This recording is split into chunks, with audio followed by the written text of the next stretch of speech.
Go. Hello, everybody, and welcome to the Black Advancement. I'm your host / moderator, Ajuman Jasante Goodman, and today we'll be talking about police propaganda or Po-Po-Ganda and how it impacts the Black community. On screen with me, I have today TJ Goodman, I have Dallas King, and I also have Darian Robbins. Before we get into the topic of today and I get into the front street of it, let me tell you what Black Advancement is all about. Black Advancement Incorporated is a nonprofit organization that looks to combat the problems within the Black community through action and dialogue, this being one of the dialogue portions. Before we get into the meat of the conversation itself, let me go ahead and hit everybody with a front street. Since the beginning of entertainment, we have been subjected to the glorious tales of the hardworking police, private eyes, and law enforcement men and women who keep us safe from the criminal element. Perspective of law enforcement packaged in the fantastic storylines of professional writers and the magic of special effects has over time made it to where we, the audience, and the consumers to these medias are always inundated with images both visually and mentally that promote law enforcement as righteous. Of course, this image compared to many people's lived experience, specifically Black people's, often runs counter. But with this being a nation so influenced by things they see rather than things they don't, one must wonder what impact that this has on the Black community.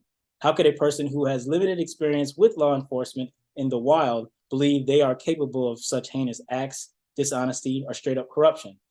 If their only experience is the shiny silver screen when they have Bruce Willis hanging from a skyscraper. Shout out to Die Hard. Anyway, how indeed? So we have set aside this time to talk about to what degree we believe the Po-Po-Ganda impacts the Black community and what that means for the Black community moving forward. So before I get into any of the pre-baked questions, does anyone have anything to say about this topic prior to? Give it a count. I'm giving it an account. I'm going in. Okay, right. Here's the question. First question to start off this conversation. Has your opinion of law enforcement not changed moderately, or significantly changed since your childhood? I can go first here. I'll go first here. And you guys feel free to jump in whenever the spirit moves you. But there was about a 4-month span when I was like 7. I saw some movie and I was like, I would like to be a cop. I would love to be a cop, right? Oh, that seems so terrific because I had seen all these movies, they get girls and they have fast cars, and they wear leather jackets. Anyway, I thought it was pretty cool. And I kind of grew out of it. I started sticking to sports a little bit more in terms of just like my attention. But what ended up happening, just as I got older and understood more and more stuff, I was kind of like, I would never be a policeman. I guess from the time that I was a younger person to now, I've changed drastically into not rocking with the police at all. Hence my Black Panther Party shirt. I don't go as far as walking around calling them the pigs or nothing, but I mean, like, I don't really rock with them. They need a lot of help in my opinion. Whoever wants to dive in. Darian, you look like you're about to say something. Oh, so in answer to your question, how has my opinion of the police changed since I was younger or a child? Mm. I don't think I ever trusted them. Oh wow. No, well, I mean, I'll put it this way. So being a fan of the Dukes of Hazzard. Wow. Roscoe Pico train, you already knew cops are crooked. You know what I'm saying? Wow. Now we're not going to cover why as a young Black child I was in love with a TV series that featured a Confederate battle flag on a car. But I never rocked with Dukes of Hazzard. I'm just gonna put that. I gotta put that out there. That's a whole nother topic. No, but I'll say that it obviously has changed over times now. Over the time where I think like kind of you, like when you're younger, you kind of have this vision of what police officers are and what they do, because like again your experience is what's been fed to you through the entertainment industry. Mm-hmm.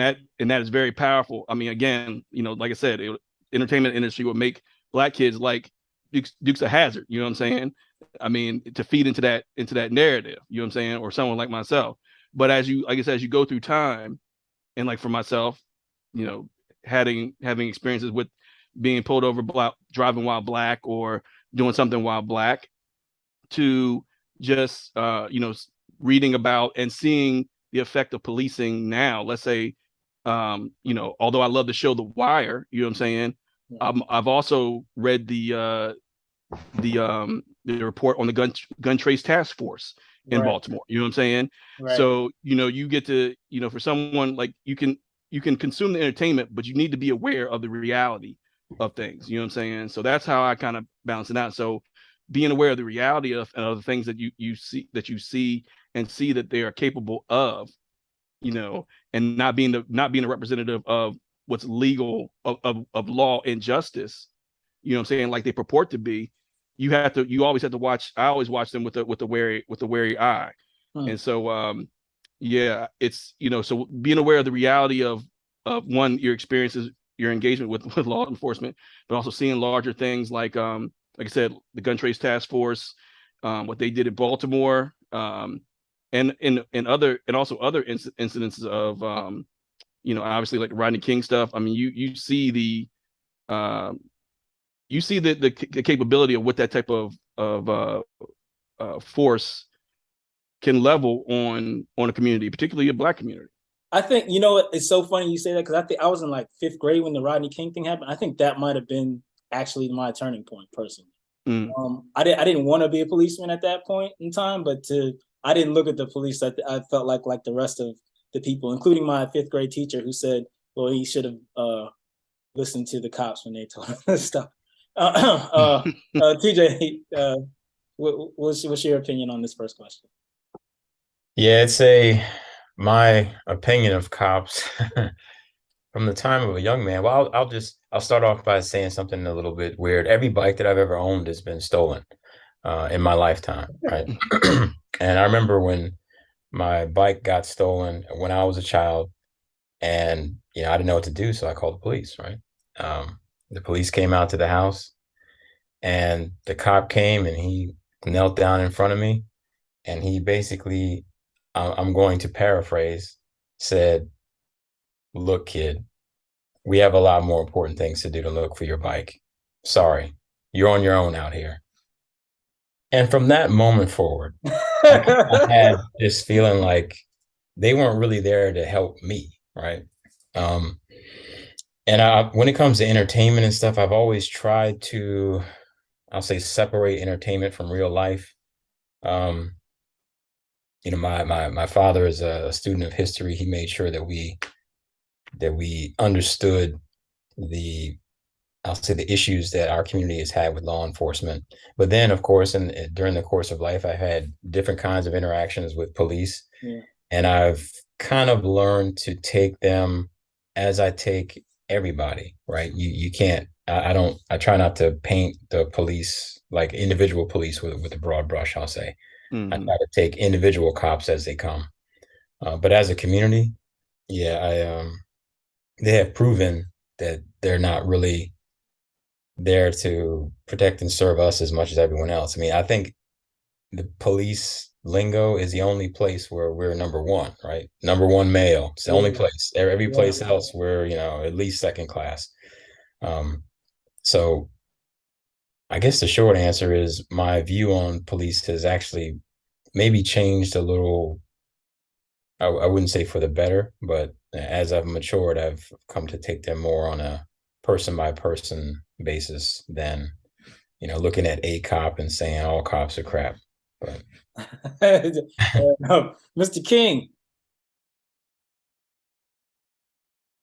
Hey, sorry, my phone got a little too hot, so it kicked me out for a second. You good, man? I guess the question is, what is my opinion of police? Yeah, I can repeat it. It's not a big deal.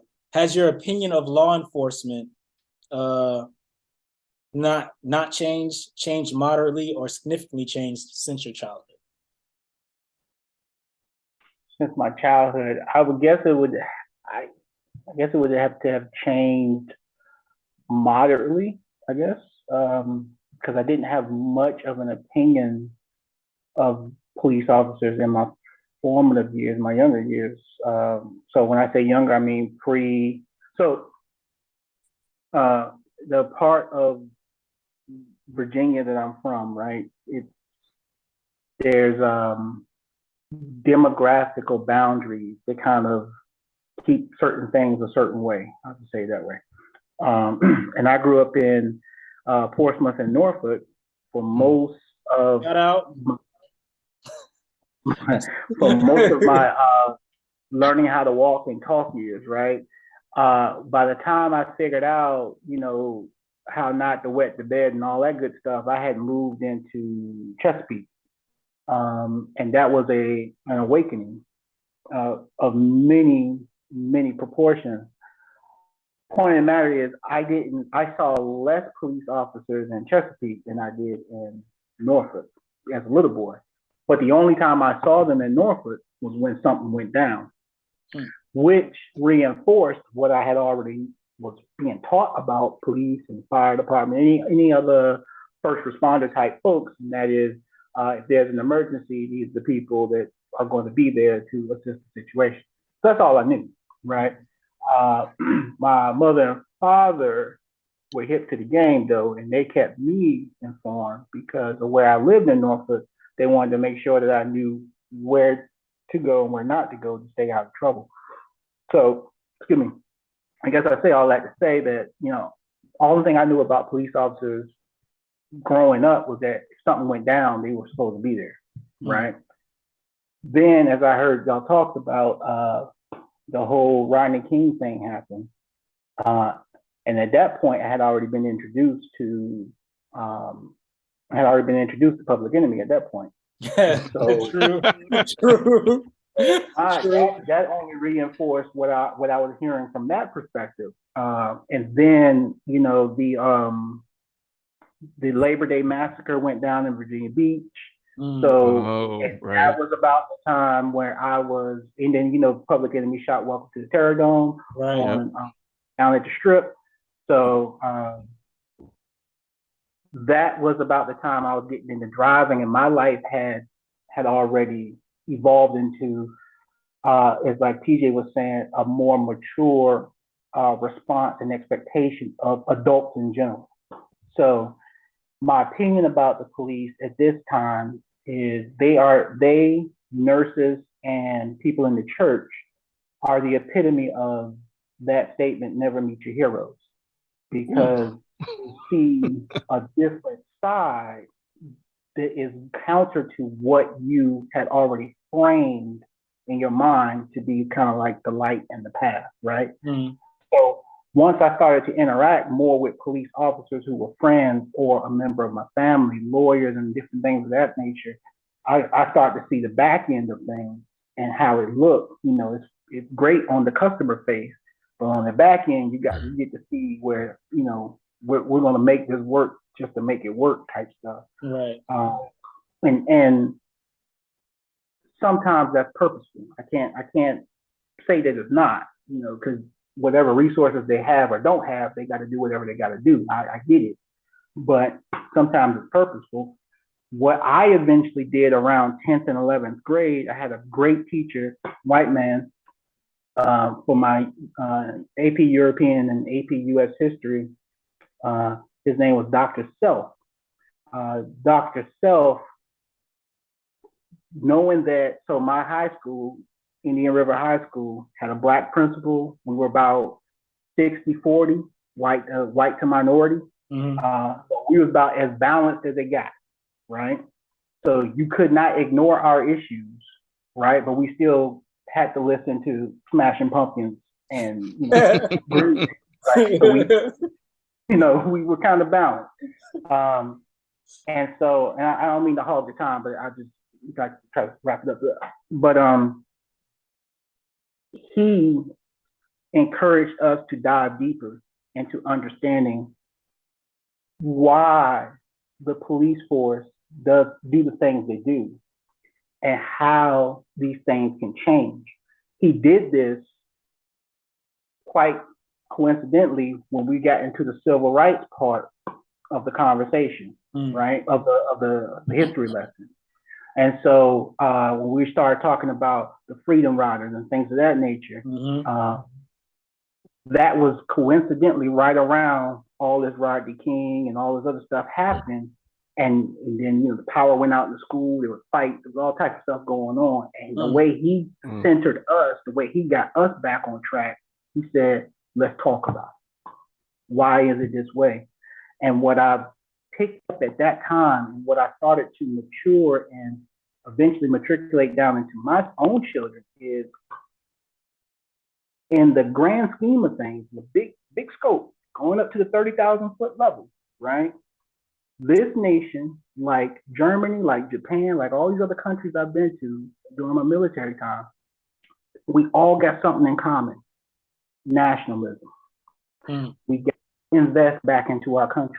We have to invest and make our country more profitable and therefore more formidable against other countries. It's a core thing, right? And so in order for us to preserve that, we have to feel as though we have the ability and the security to spend money. Spend money, and we get things, and our things don't get taken away from us. We feel more secure. This is a great place. Look at my beautiful house and this beautiful lot and acre of land, and how many Mercedes I got parked out front, and nobody has smashed the windows and took the radio or took the little emblem off the hood or nothing like that. I'm living good. I'm living large. Look at my purse, and my shoes, and my sunglasses, and all these other good things that social media wants us to, promote, right? We can't have any of that if we don't feel secure. 2020 showed that. We didn't feel secure because of a pandemic. People didn't go out and spend money, and then the nation started to collapse on itself, right? Because people stopped spending money. What makes you feel good about spending money? That you're not going to lose your money. If you don't feel like you're going to lose your money, or nobody's going to knock you upside your head, or nobody's going to steal your items or your vehicle, you'll spend the money. Great. Who helps that? The police. So, that's funny that you would say that. Like I just wanted to wrap around something that you were saying right there as far as like investment goes, like how they invest in certain communities and how they don't, and how the police play a major role into what communities get invested in and which ones don't. Oftentimes the poor, lower economic communities, which unfortunately are usually occupied by people of color, I would say. That's just being generalizing, of course. There aren't investments in those communities, and the police are supposed to be there. Go ahead. It is an investment. I don't mean to cut you off, but there is an investment. It's a negative investment. It's intentional. It's a negative investment. It's intentional. That's fair. Look at what's happening right now. Gentrification. Yeah, absolutely. Property values got to be low. If we started, I'm not going to even say we, pick a poor environment. I'm currently in North Carolina. Mm-hmm. There's not a lot of poor Black people around me. There's a whole lot of poor white folks around me. Okay. There's a whole lot. It's the same type of folk, just a different smell. But they all around. All around. All right. What I'm saying is, they are going to keep these property values low because they're going to want to build homes. They're going to want to expand from the major cities. But they can't do that if real estate is high because can't nobody make a profit. So they do what they got to do to keep the property values. It's just like the Boondocks.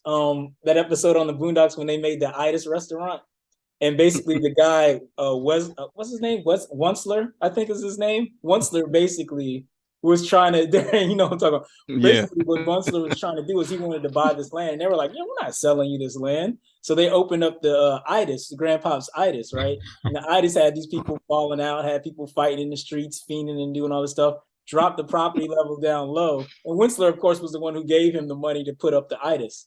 And then when he couldn't pay the money off, it was like, oh, well, the Itis got to close. And then all of a sudden, he ends up buying up the land anyway and building homes on top of it. Just, but yeah. But Darian, were you about to say? You sound like you were about to say something before. I'm sorry. No, I mean, I definitely understand what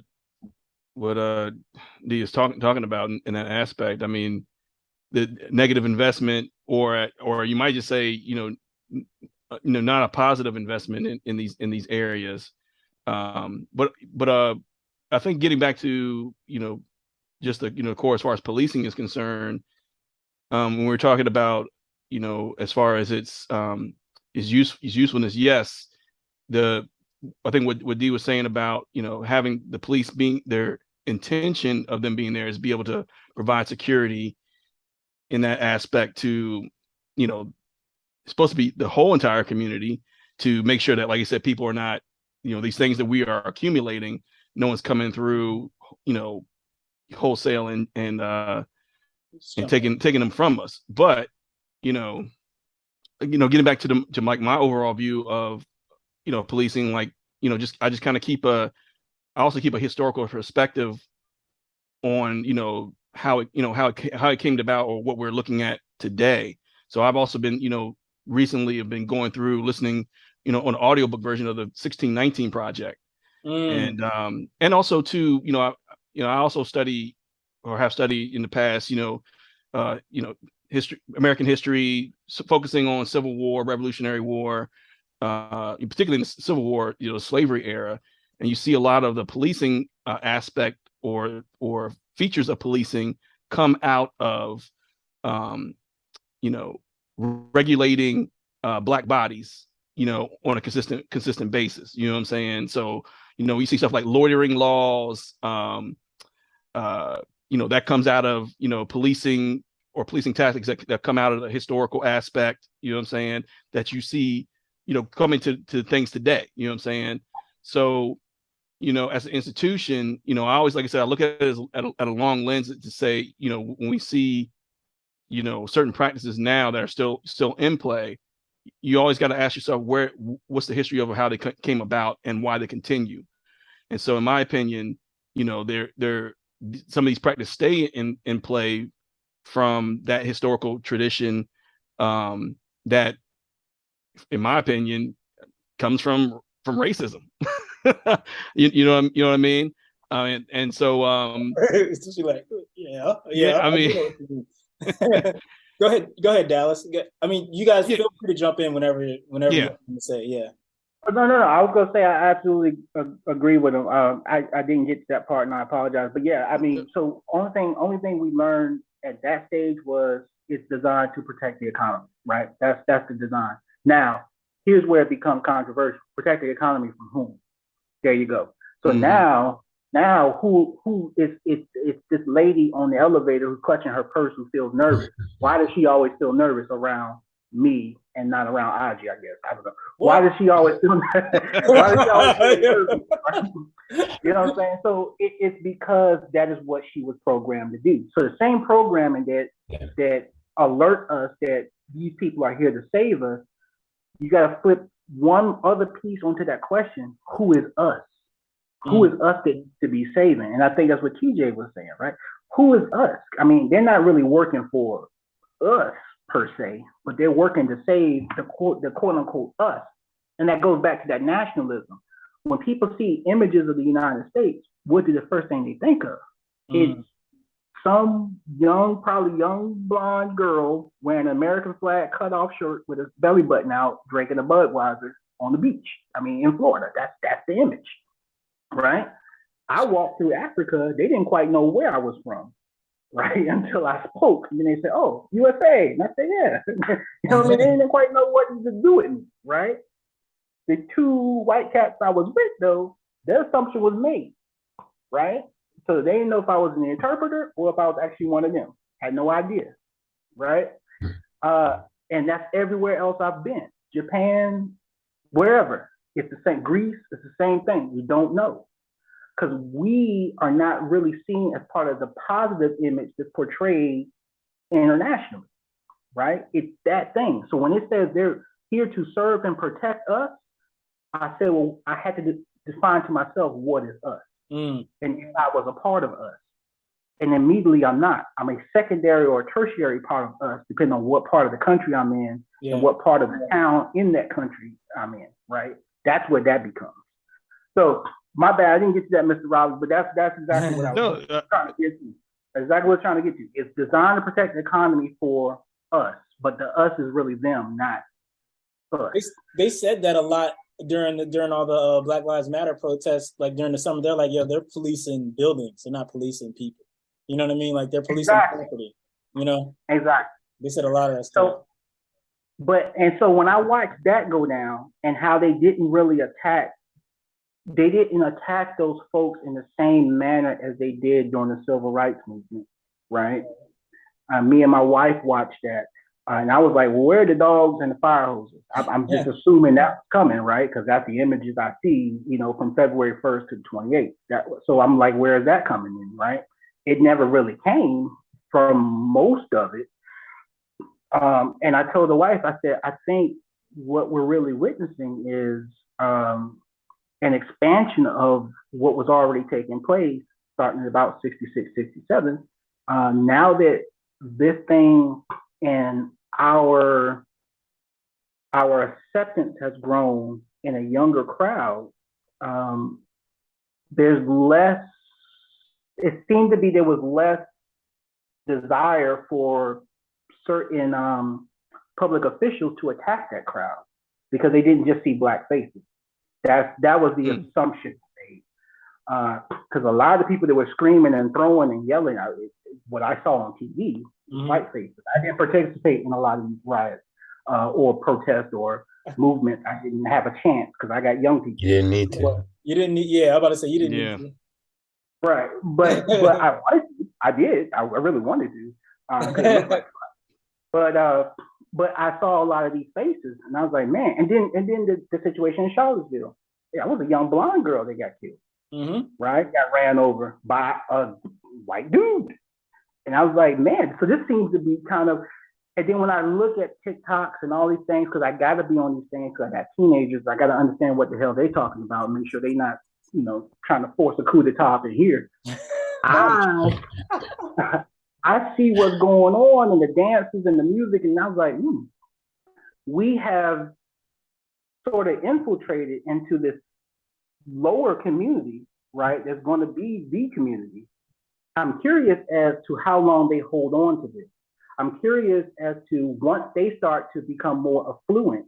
Will it pass into the laws, into the way that things are going right. to coalesce in the future? Or do they realize in that affluency that I can get a bigger piece of cake by myself? You know what I'm saying? But that's a different topic. But anyway, when I think about police force, right, and media, it's presence. Right, first thing, most sitcoms and everything else covers that. Didn't exist in my growing up. I didn't walk out the door and there was Officer Smiley ready to help me find TJ's bicycle. That didn't exist. Right. When it went down though, right, Officer Not So Smiley was there and he was interrogating everybody, right? But not so much. It was just somebody there willing to help me cross the street. That didn't happen. I saw it in Mr. Rogers' neighborhood. I didn't see it in Dallas's neighborhood, right? You see a lot about the law and order and right and wrong. But like I said, when you meet your heroes, you realize these cats, they trying to figure it out themselves, right?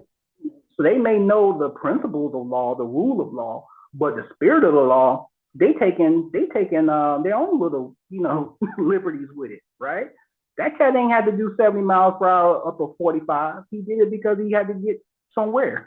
And you might turn his lights on for a second, which DC had to pass that law that says if you're going to be breaking the speed limit, you better be going to a call, right? And now they just drive around with their lights on all the time, I guess. I've seen how in Baltimore, like it was the living wire, where they started making more gun arrests to make that particular mayor look good so they can keep him in office so they can keep their provisions coming in, right? So, when you start meeting your heroes, you start to see how it's working behind the scenes. So my impressions of them growing up and what I saw on TV became realistic, which is they just like me. You got to hustle. If you're going to live, you got to hustle. And if you're going to show results that therefore give you better evaluations and keep you in your hustle longer, then you're going to start taking liberties. It's just when it becomes who is us and who am I willing to call them and go after first, that's where it becomes messy. Yo, TJ, I'm going to give you the last portion for this first question. And before you go, I will say this. I will stand on the table for Tonight's Night from Smashing Pumpkins. Right, go ahead, TJ. No, all really, really excellent points. First, Dallas, let me explain why I said you didn't need to be there, right? I know that sounded interrupted you. I just meant when people look at you, they already know what side you're on. So you don't need to be out there for people to, those other faces that you were talking about, them being there, that means something, because it says this issue is affecting all of us. So things need to change. That's all I meant by that. So the the police. Actually, I'm gonna share something kind of funny with you guys, right? Not funny, but there was a police. One of my neighbors across the street years ago was a policeman, and his son and my son were in the same grade. So we were standing there at the bus stop, just kind of just chewing the fat, just talking. And he was telling. I asked him if he saw something. I forget what the show was, but he was like, "Nah, I don't really mess with TV like that," because in his opinion, the media always makes the cops look stupid. He felt like Hollywood always makes them look like a bunch of dullards. So he doesn't watch the stuff. So, I mean, there's this crazy dichotomy, right? Where, you've got this hero cop thing going on, but you've also got the buffoonery going on. And, I guess depending on, that particular individual cop's perspective, he may feel like he's being represented as a hero or as a goat, like lowercase goat. Not the goat. not goat. Yeah, lowercase. Yeah, I got you. Yeah, so just like in my upbringing, right, there was a point where it flipped, and it's like right around adolescence. When you look at, so I look at the stuff that I got an 18-year-old and a 16-year-old, right? And I have a 7-year-old and a 6-year-old. 7-year-old and 6-year-old, they're watching, come on, spit it out, Dallas. They're watching the Powerpuff, what is it called? Powerpuff Girls. Okay. Powerpuff Girls? No. Power Rangers. Power Rangers. Paw Patrol. Paw Patrol. Yeah. Right. We all, Of course. Yeah. Took me a while. I'm sorry. I'm getting old. They're watching Paw Patrol. They're watching things of that nature, and it's the same stuff that we grew up with. G.I. Joe. At the end of G.I. Joe, there was all this moral lesson, right? We watched, Justice League. There was always a moral lesson at the end, right? Same thing in there. There's a fireman dog. There's a police dog, or whatever, and they're always saving the day, right? That's what they see. Trusting your adults, trusting your heroes, so to speak. But then when you get a certain age, you start to realize that justifiable justice is subjective, right? And the media you start watching is now reinforcing that. Public Enemy was reinforcing that to me, right? Watching the Rodney King tape was reinforcing that to me, right? Even and then I'll even say this, to be fair, on the flip, Reginald Denny, seeing that. That brought a lot of controversial thoughts to me. Some of it was a lot of stressful relief, but some of it was like, damn, they ain't had to do the man like that, right? And that's me being honest. But as we move through Die Hard, as Audrey brought up, look at that. Suddenly there's this hero here to save the day from a whole different jurisdiction. He's gonna save the day. But every police force that came in to try to help him, they were a bunch of dummies. Except for Carl Winslow. Yeah. Shot a kid. Yeah, which they made him look like a fat obese whatever. I shot a kid. But every cop they brought in couldn't do it. Look at the current king. The current king of the hill right now, Marvel, right? Yeah. Your police can't help you. The superheroes can. And most of the people who become villains are those who realize that the government, Magneto, wants me to suppress my power and follow their regime. But why should I suppress my power? My power is greater than yours, and I know it, right? So now you get into this moral debate. If you take your power beyond government control or beyond local enforcement control, right, you're now a villain. Is that true? It is in my book. If I'm able to succeed, that doesn't make me a villain. But at the same time, I got people who are saying MAGA, MAGA, MAGA, and they're saying I want to hold my weapons and have more weapons than the law allows, right? Or that the law can even do anything about. It's unlimited. Yep. Yeah, but that's taking your power beyond control. How come that's okay? So it becomes this thing. Who is the us? Who is the them? I was about to say it's okay if you want to us. That's when it's Right. okay. That's when it's okay. Exactly. That's It's when it's okay okay. if you one of us. If that's cool. Other than that, it ain't gonna work. I'm gonna go to the second question, but that first question was pretty awesome. Like I feel real good about what I'm doing. So anyway, question number 2. Were you influenced by media perspectives of law enforcement on how you thought of law enforcement?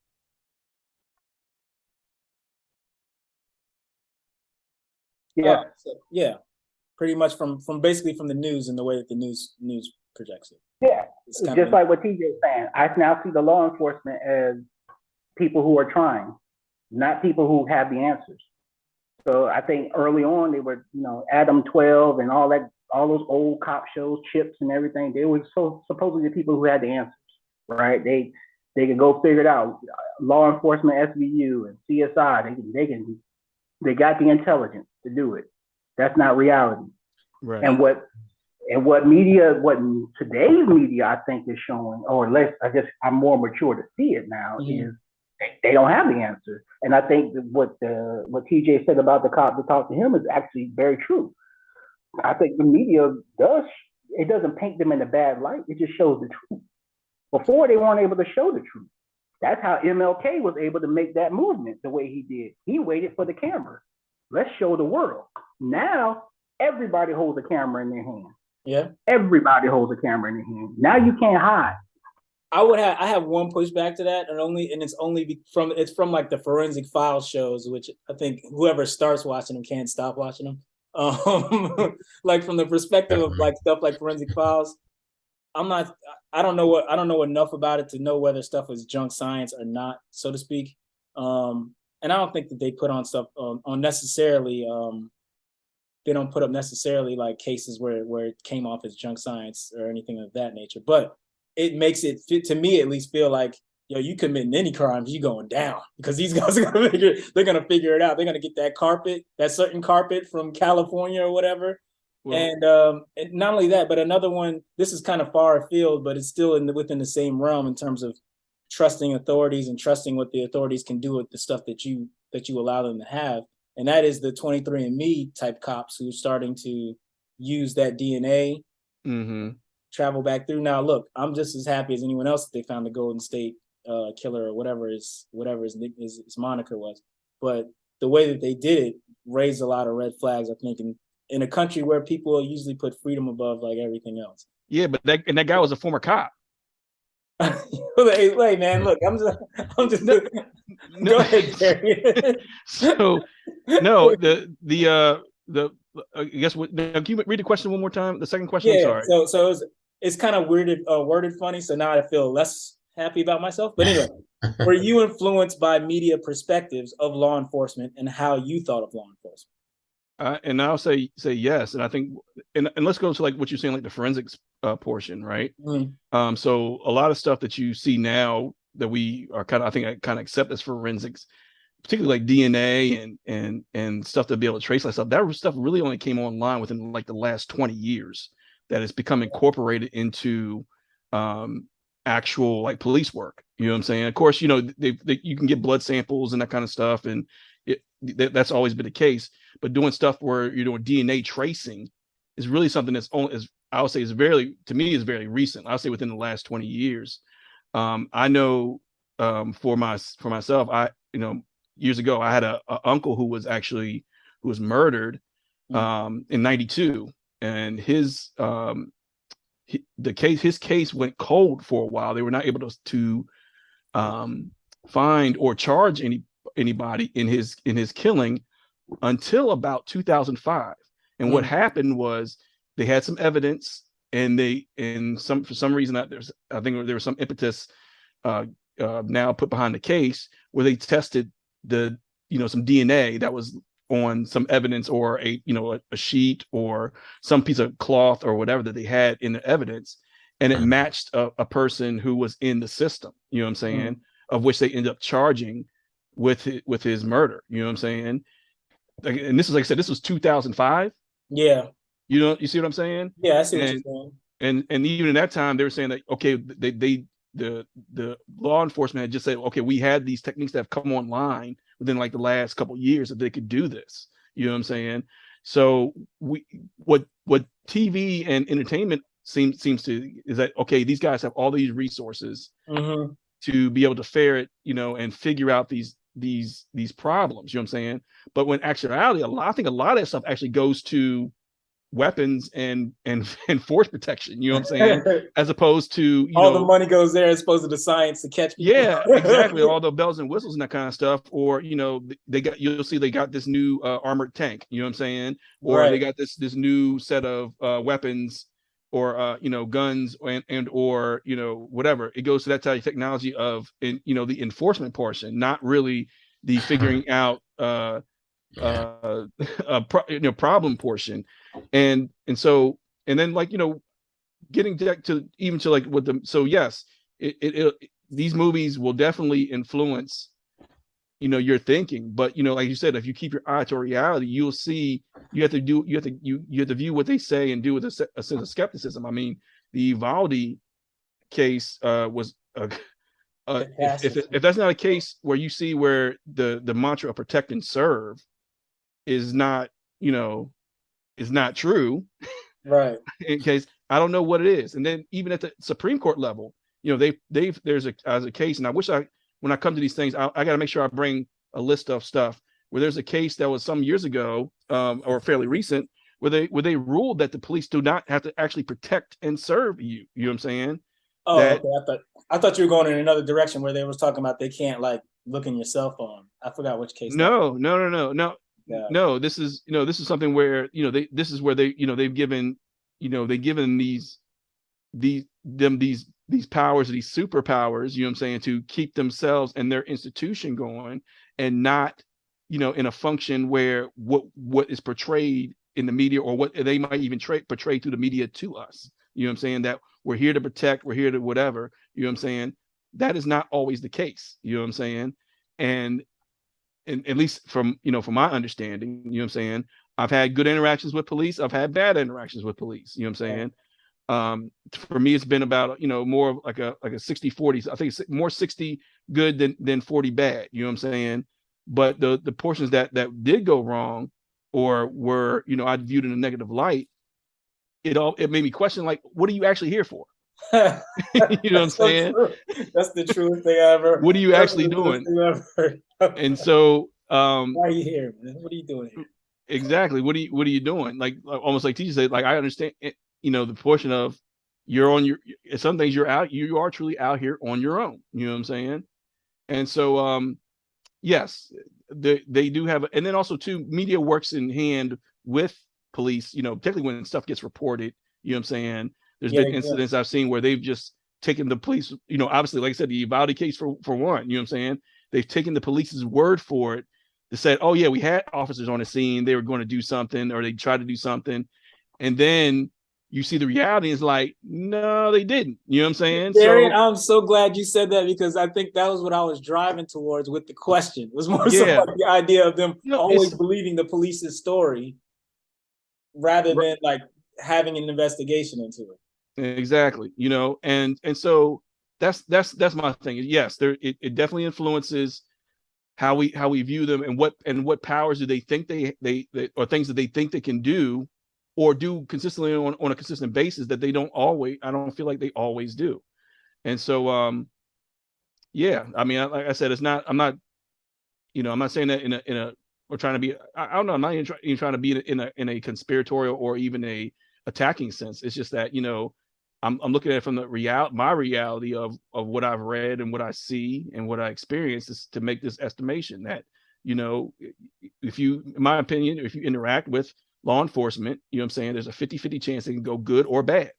Yeah, I agree with that. TJ.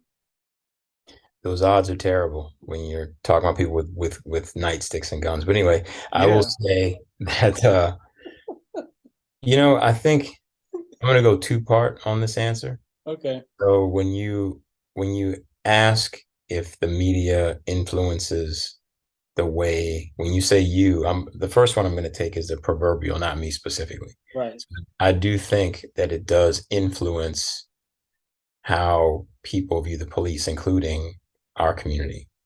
I mean, I've actually been in the room before where something came on the news, and it wasn't a white person, it was a black person that would make, the kind of statements like, well, I wonder what he did to make the police choke him or whatever, right?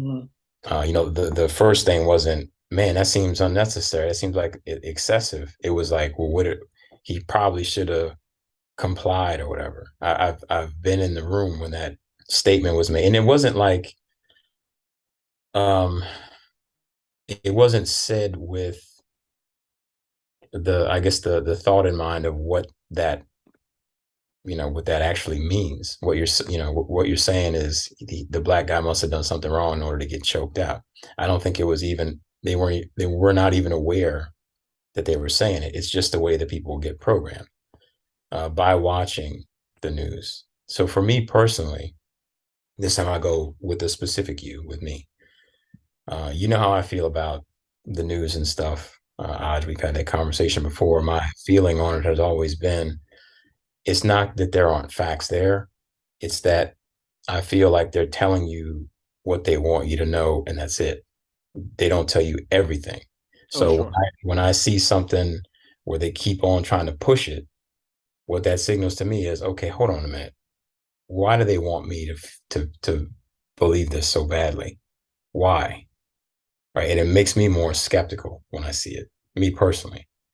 If it was just a passing story or something like that, or here's the facts and they move on, that'd be one thing. But when it persists, then it makes me more skeptical. Because I think Dallas was talking about the relationship between the police and the politicians and quotas, which I always had a problem with. I mean, how you got a quota on punishing your citizens? How's that work? It's just crazy to me. Well, you got to fill those prisons up, man. That the government has contracted to say that it has to stay full. You know what I'm saying? Yeah. I heard the Ted DiBiase walk-in music as soon as he said $1 million, man. As a cop, you do what you got to do to do your job, and unfortunately, maybe that means getting dirty sometimes because you got to fulfill these quotas. Maybe not dirty, but maybe like, okay, well, I gotta bust this dude that was going 5 miles an hour over the speed limit because I gotta meet my quota. Deadline's coming up. That's bad policing. But I'm not here to do the bad policing, good policing. I'm trying to stay on top. Yeah. So short answer for me is I think it does influence. I think it does influence people. So the goal is obviously to influence because it's something that persists, right? Yeah. That is the goal. But for me personally, it makes me feel more skeptical when they keep on trying to push something. Like when somebody keeps on trying to push something towards you, you're like, hold on a minute. I don't really know what your agenda is, but there is one there. Right. And I'm not saying this is 100%. Oh, go ahead, Dallas. I'm sorry. Hey, TJ, when you say they keep pushing it towards you, I might have missed that part. What was the thing that you're talking about getting pushed towards you? I won't go specific. I'll say I don't know how many crimes there are committed in a city every day. I know that we as a Black community don't make up a terrifically large percentage of this country. I find it very difficult to believe that 90% of the crimes are being committed by us. But if you look at the news, it does look like we're committing all the crimes, right? Yeah. It's very, very rare that you see faces of other races being splashed across the news screen. And if it is right. I mean, if it is a story, they may talk about the story, but you don't see pictures. You don't, it doesn't come on like at 6 and 9 and 11, and it's just, that's what I mean by this constant message. I can dig that. When I was in the DC metro area, I can definitely relate to what you're talking about. Since I've been down here though, it's not the case. Not the case. That's a local problem. That's good to know. Yeah, local news around here don't look a lot like us. There's some of us in it. Don't get me wrong, but it's more, what particular trailer blew up because they have some MDMA cooking in there. And oh Lord! So Breaking Bad on. What happened? What happened here? I think it's I think it's marginalized because it's regionalized. I think that's what it is. And so me being in different, again, the military has pushed me to different places in the country. And I get away from bigger cities, and the reality is a little bit different. It's more based on prejudicial references. And once you break past those, you get into a different perspective with folks, right? I can't, I won't name names or nothing like that, but I can tell you I have made big leaps and bounds with people who I know for sure would not give me 2 words of acknowledgement in a mall or at a gas station, rest stop, whatever, right? But because we live in close proximity to one another, I now feel as though I'm the ambassador for all the people that look like me, right? And I know, because I know they don't have a lot of interaction. And now, based on their interaction, I could see a modification in how they treat everybody, right? Because they actually came to me. They actually came to me and spoke and asked me questions during 2020 and 2021. Right? And we talked. Now, I don't know how I became the champion of, the Black Lives Matter movement, but, whatever, we talked, you know what I mean? And I gave them reality, they assume my upbringing, my background was a certain thing, right? I had to, I had to remind them and keep kind of stoking the fire that, hey, I do know who my father is and he's still around. You want to meet him? You should have told him you grew up in Bel Air. I don't quite talk like that. And maybe two of my cars don't quite look like that. So they figure out, they know better than that. But but we talk. And I'm me being in this area, I got to see things from a different perspective. I've gotten to see law enforcement from a different perspective. My son just recently got in trouble, right? Without getting into details, we had to work through that whole process. But I tell you what, he sat in the front of the cop car, right? They didn't put him in the back. They put him in the front. Didn't know him from Adam, right? Put him in the front of the cop car. He went to the magistrate office, but they never put him behind bars, right? So we got up there, we talked to him. Everything was okay.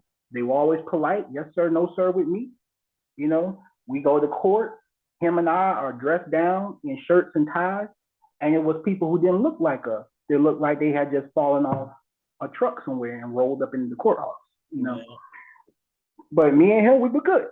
And so we walked out of there, head high. Everything was lovely. We moved on, right? Oh, sorry, man, I scared Mr. Robbins away. My bad, man. But what I'm saying is, I think what you were talking about, TJ, you hit something truly on the head. That police officer you were talking about, they now have to deal with the reality that media does not show them all the time as superheroes. Media has shown them that they have kryptonite out there and they can be weakened and they can be brought down. And now I think they're going to take 2 avenues.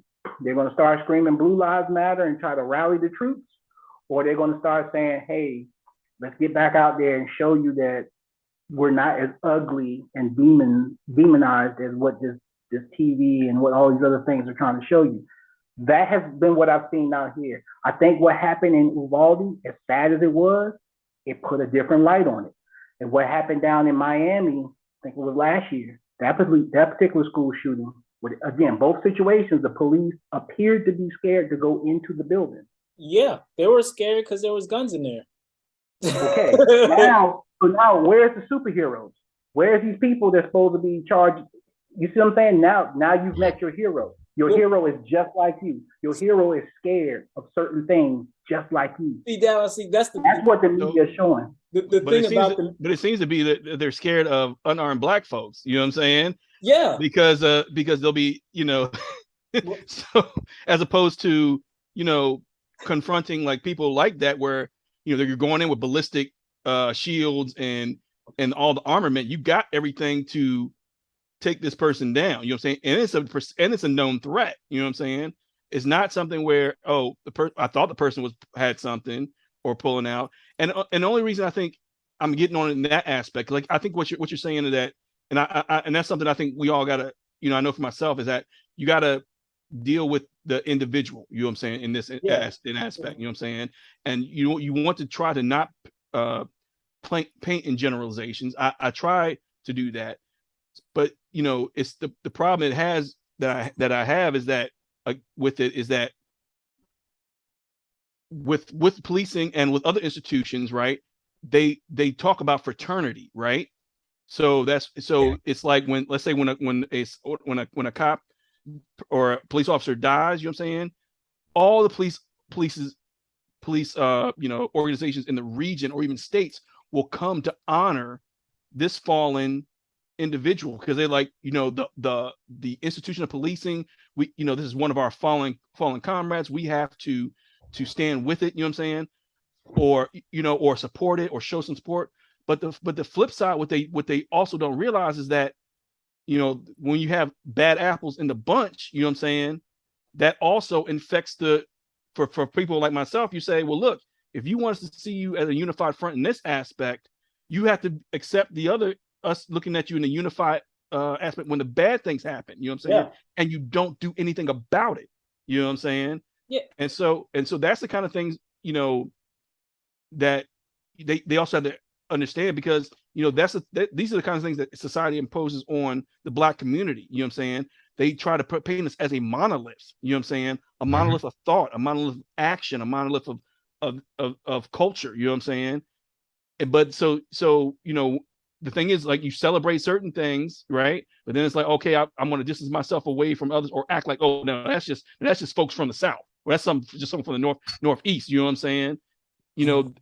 It's not, and then it's not addressing or attacking. Say maybe there's a pervasive strain of something that's going on that we need to address, and that's the part where I see with policing is that, yes, when the positive happens, you know what I'm saying, everybody's on board, like, oh man, like I'm so proud to do this. This is what I do for my community.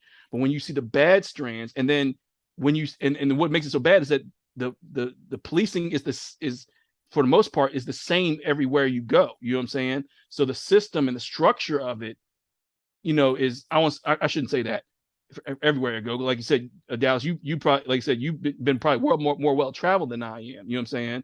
And people, certain places probably do certain things a certain way. But I think there are certain core principles that that policing, that as we know, are built on, that cause these issues. One, dealing with the Black community, you know what I'm saying, or Black community's mistrust of it. The way I try to make people understand, like, the mistrust portion of it is, imagine if you are, someone's attacking you, right? And your back is against the wall, right? Literally facing these folks. You at least know that the wall is not going to attack you, right? You can deal with whoever's in front of you in terms of who's attacking you, right? But imagine if you're fighting and the wall attacks you. You know what I'm saying? What do you do then? So in my mind, government, policing, institutions of that are the wall. You know what I'm saying? Those are the things that when you put your back against it, you shouldn't feel are going to attack you. So then the things that are problems are in your front view that you can deal with. And so this is the problem I feel with policing in Black communities, is that wall is attacking the community, in certain aspects. And so now dealing with drugs or other things, you know what I'm saying, or for a person in the community, it's like you're getting attacked from all sides. Who do I trust? You know what I'm saying? Who do I turn to fix these problems? I want this conversation to go on forever, but I cannot have it be the case. So for the third question, it'll be a singular thing where people do it alone, and it'll be the wrap-up one for the thing, because believe it or not, folks, we've already almost been talking for an hour, which is incredible. So, hey, can I say one thing for Mr. Robbins? No, you may not, but go ahead. Hey, I think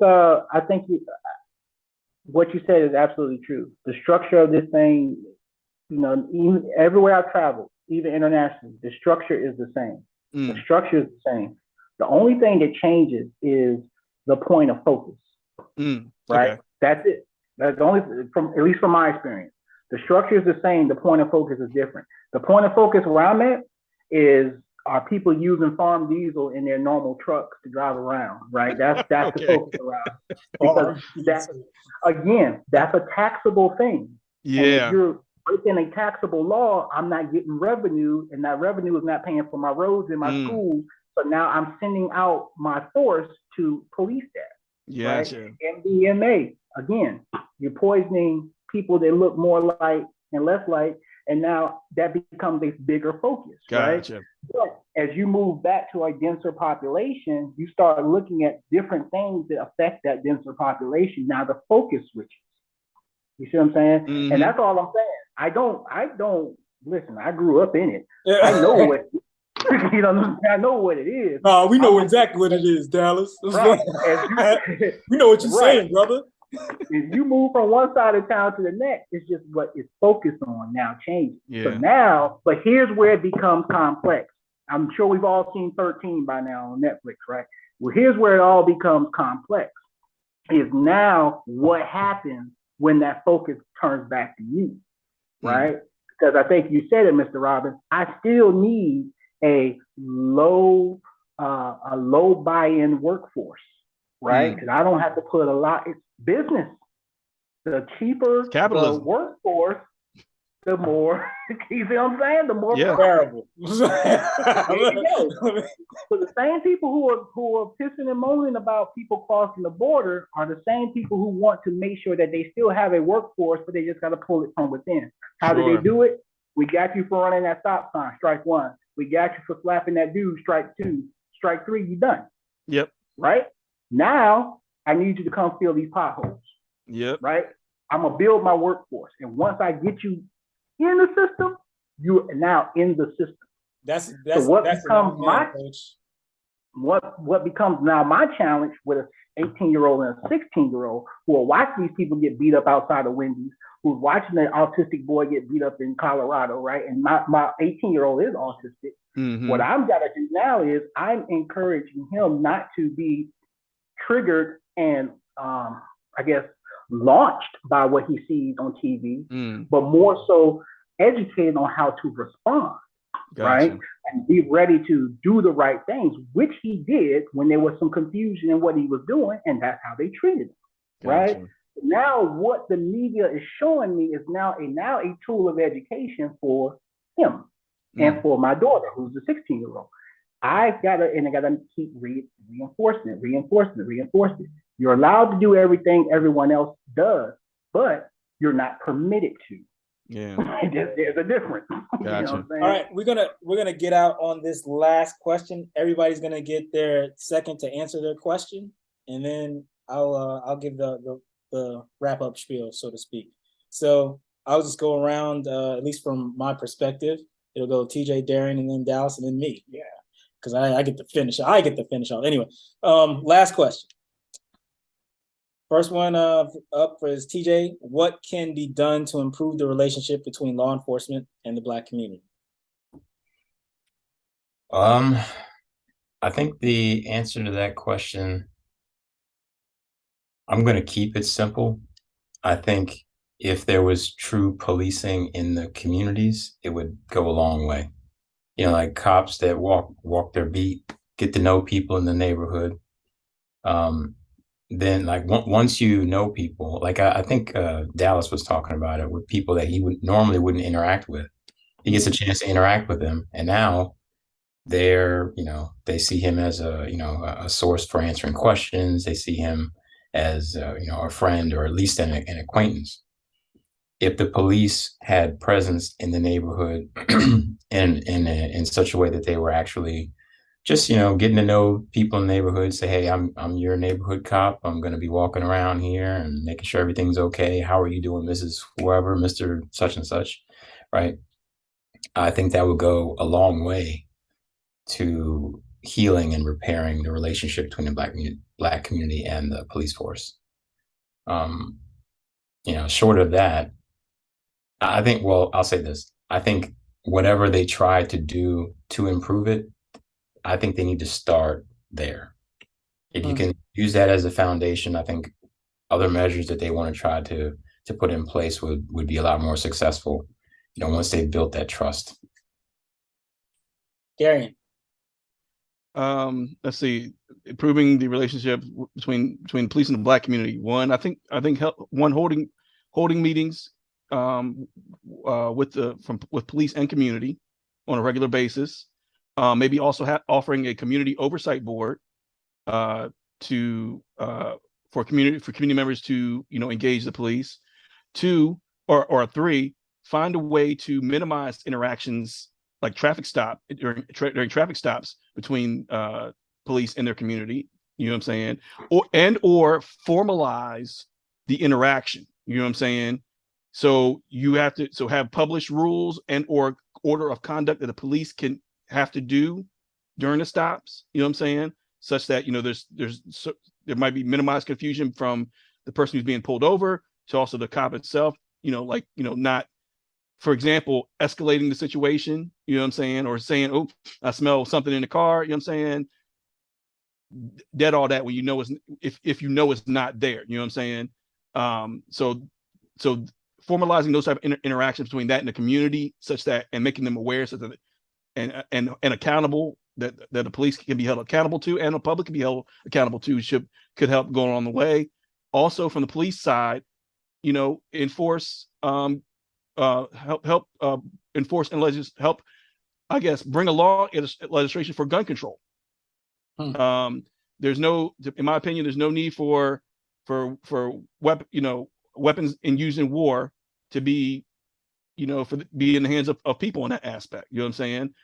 But I think police should be more vocal in terms of, okay, we should have some more, if they aren't being already, having laws where, now I'm not saying you take away the Second Amendment, but assault weapons and that kind of stuff, there should be having more voice and more putting more of their political power that they might have to get to put in acting laws to get those off the street.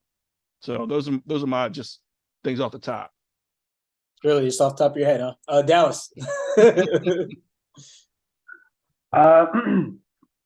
So in agreement with everyone, I think it comes down to 4 things.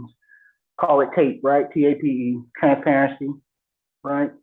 They need to be completely open. Mm-hmm. Like what Mr. Robbins was saying, pull folks to the side. Hey, for the next 2 weeks, we're taking back our roads. Here's what that means, right? You run this stop sign, you speed up this street. Miss Susie Q is tired of you, running around acting a fool, and she got her child walking around going to the bus in the morning, right? Be open with it. So now, just like I do with my kids, you can't say you didn't know. So when I bring down the hammer, you know. Right? Transparency, I'll say the next one, A, is that acceptance. So acceptance of our issues and our reason that we're angry, our reason that we're now enraged by certain things. Equally, acceptance of their things. Because, their job is a very nervous job. I've done some of that. You know what I mean? It's not an easy job. It's not an easy job to patrol a gate or patrol some building or whatever, and you don't know what that person walking up to you is about to do. You have no idea, right? But you can't knee-jerk react because you become the bad guy, right? But you don't want to die at the same time, So many a simulation I got kicked out of because I was quick to shoot. You know what I mean? But hey, I'm trying to go home. And that's our show, folks. We like to thank everybody for coming out. Hey, so they ain't put me out there a lot, man. That's probably the right thing to do. But acceptance, and in that acceptance comes empathy. So now that I see your world from your perspective, look at my world from my perspective. Maybe there's some empathy. Maybe now you understand that because this thing is this way, I have to act this way, right? Maybe we can reform that together.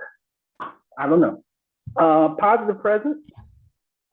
It's happening a lot, I think, with the Leos that are in the school systems.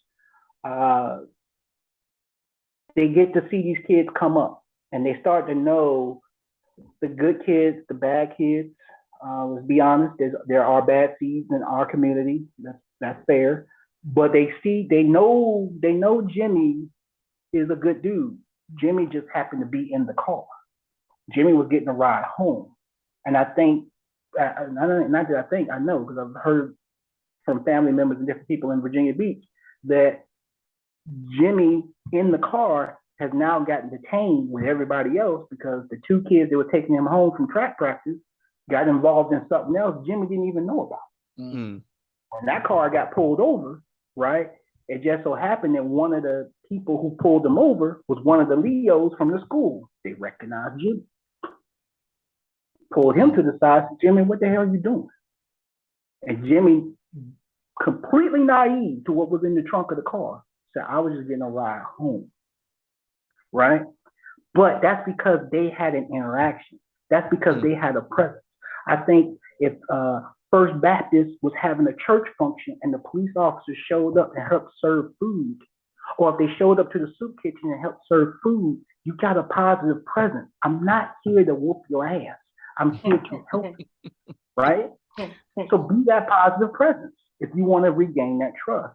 And then that E was education.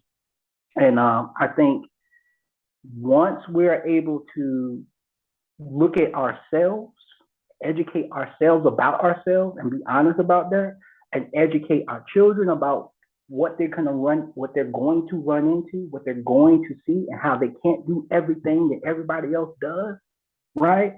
And have other folks tell you what they see from their perspective, because perspective is where a lot of this starts. You know, yes, I should be able to have my hair a certain way. I shouldn't have to change my hairstyle, but it's perspective that influences one family to tell you cut that off your hair before you go to a job interview, and it's perspective that says lets another family say it doesn't matter what your hair looks like. Both are right, in my opinion, but it's all about how you're perceived. So if a police officer can sit us down and say, here's what we see, show us a simulation, show us what you see. That helps educate both sides. Well, maybe I shouldn't have had my hands in my pocket. Or maybe you shouldn't feel threatened about my hands in my pocket. Why do you feel threatened about my hands in my pocket? Why did that dude have to get killed outside of Sacramento for pulling out his cell phone? What is these perceptions? Right? What gives you the ability to go kick open that door and kill that young lady in Kentucky? Right? What gives you that? Why do you have to have a no knock in the middle of the night type warrant? Why can't you just, if you know the dude is in there, why don't you just wait for him to come out? What is he gonna do in that apartment? Yeah, I don't think a no knock is necessary to be anyway, but you know, that's just me. Okay, but so and I'm with you in the same perspective, but I want to get educated as to why they believe it. Right. What makes you think it's okay? I really don't think it's okay, but what makes you think it's okay? Because I'm not informed on all your practices. There got to be something to justify it. So let me know what that is. So Tate, that's what I got.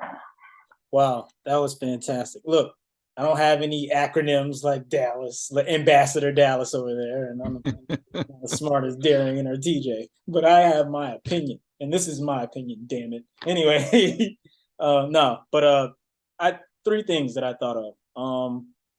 The first one's kind of trivial, but it's just a personal thing of mine. I think that they should do away with traffic cops altogether.